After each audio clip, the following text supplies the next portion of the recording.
Un atelier presque artisanal. Ici, on découpe, on coud, on assemble à la main des chaussures de marque Kélian et Jourdan. Deux marques mythiques qui, dans les années 80, étaient des fleurons de la chaussure haut de gamme Made in France. Une chaussure qui n'a pas résisté à la concurrence asiatique et qui a disparu dans les années 90.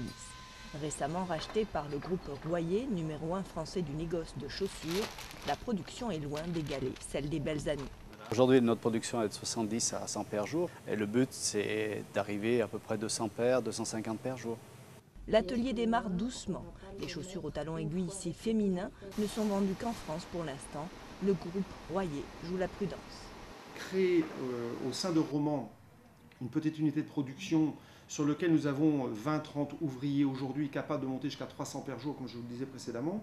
Mais c'est surtout autour de cette unité de Roman créer des pépinières, créer des structures de sous-traitants pour pouvoir assurer la variabilité du marché. Ce sont des anciens de Kélian et Jourdan qui ont été embauchés, des rescapés de la vague de délocalisation qui a frappé Roman.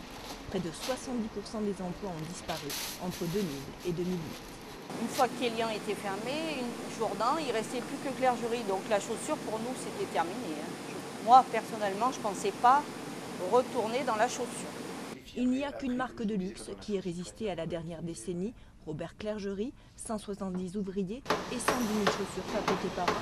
La marque ne considère pas la réouverture des ateliers Kélian et Jourdan comme une concurrence, mais s'en réjouit.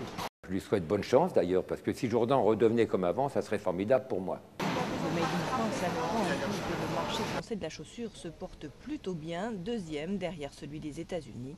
Il se vend 1 million de paires de chaussures par jour en France.